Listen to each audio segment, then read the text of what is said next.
สบายดีทุกคนมื้อนี้พามาเบิ่งกบ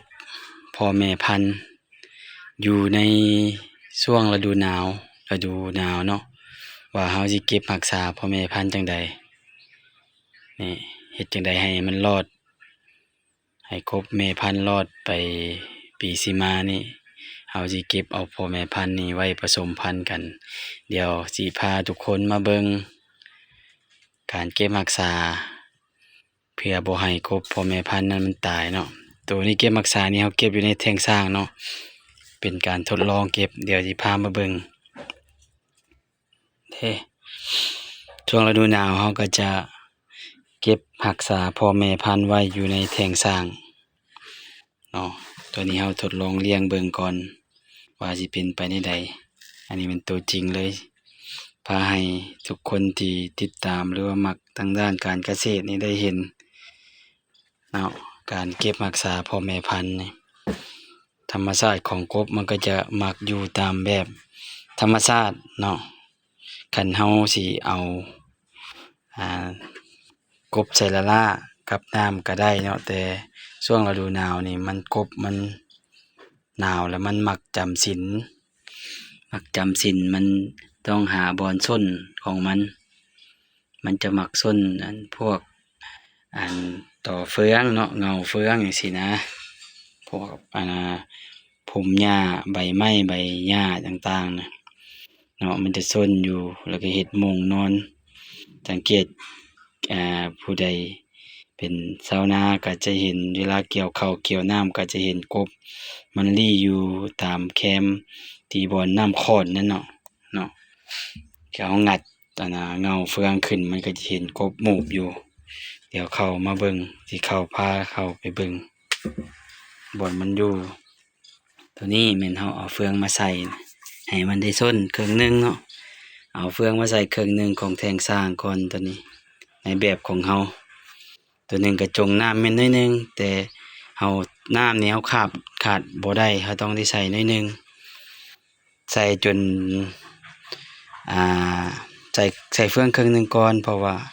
บางมื้อกบมันก็ยังกินอาหารอยู่แต่บางมื้อมันก็บ่กินเนาะมันหนาวหลายมันก็บ่กินเฮาว่ายมันก็เหลือก็กินอยู่เนาะเดี๋ยวพามาเบิ่งเด้อแคบนิดนึงเขาก็จะลี่อยู่ตามเนาะเปิดให้เบิ่ง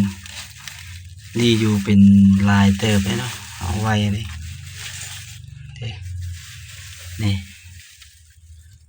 เขาก็จะอยู่แบบนี้แหละอากาศเริ่มหนาวเนี่ยเมื่อนี้ก็ลมเย็นอยู่เนาะมาเปิดให้เบิ่งโตมันก็จะเหลืองโตใหญ่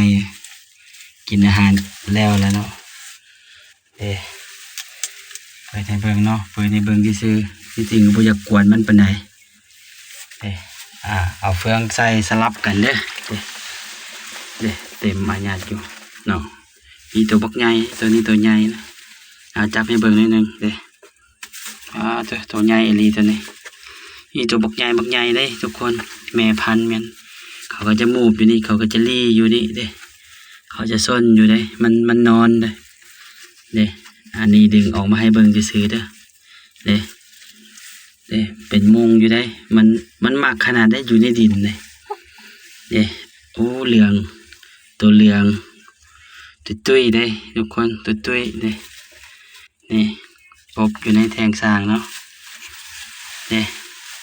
มาให้เบิ่งซื่อโอ้ให้มันแห้งให้มันมีน้ำน้อยนึงเป็นมุงอยู่ตัวนี้ตัวบกใหญ่นี่โอ้สมฝ่ามือใหญ่เลยเนาะใหญ่เลยเนาะให้เบิ่งให้ทุกคนได้เบิ่งกับอับสาถ้าเฮาบ่เอาน้ำเอาต่อเฟืองมาใส่เอาน้ำมาต่อเฟืองใส่นี่มันกบมันสิตายมันสิหนาวมันบ่มีบนส้นแล้วมันสิตายและอาหารมันก็บ่กินหลายปานใดเกลืออาหารวันนี้ก็ยังบ่กินเนาะแต่ก็ไว้ให้มันแดดออกก่อน